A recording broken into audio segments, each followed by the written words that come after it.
इधर धीरे धीरे समय व्यतीत हुआ। धीरे धीरे समय व्यतीत होने के बाद रानी पवन रेखा अपने घर पर आई है। रानी पवन रेखा जैसे ही घर पर आई तो धीरे धीरे समय व्यतीत हुआ। धीरे धीरे समय व्यतीत होने के बाद महाराज रानी पवन रेखा के 9 मास पूर्ण होते हैं। 9 मास पूर्ण होने के बाद रानी पवन रेखा के गर्भ से एक बालक का जन्म होता है। जब बालक का जन्म हुआ महाराज तो पैदा होते ही बालक के आंधी तूफान आने लगे हैं।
उसी समय महाराज बालक के पैदा होते ही आंधी तूफान आना लगा।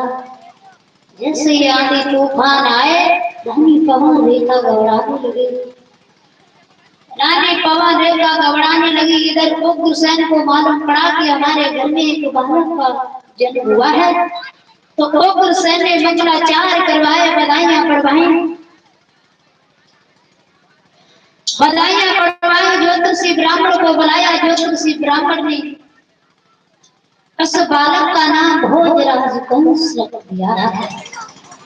भोजराज कंस रखा महाराज। अब धीरे धीरे जैसे ही भोजराज कंस रखा तो भोजराज कंस दिन पर दिन जैसे ही बड़ा हुआ है तो दिन पर दिन खेलने के लिए जाता है। बड़ा शैतानी करता है। बालकों में खेलता है। किसी बालक का हाथ तोड़ाता है, किसी का पैर तोड़ता है, मारता है, पीटता है। उग्रसेन के पास भी शिकायत आने लगी है। जब शिकायत आने लगी तो उग्रसेन ने अपनी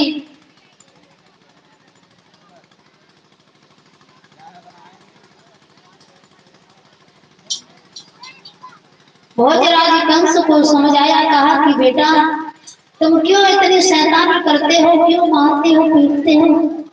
जैसे तुम हो तैसे ही वो बालक हैं। महाराज उग्रसेन ने समझाया तो भोजराज कंस ने उग्रसेन को राजगद्दी से पटक दिया है। ये तो हर माता पिता का फर्ज होता है अपने संतान को समझाना। माता पिता के हाथ में ही होता है कि संतान को किस तरीके से समझाना है, किस तरीके से किस रास्ते पर चलाना है।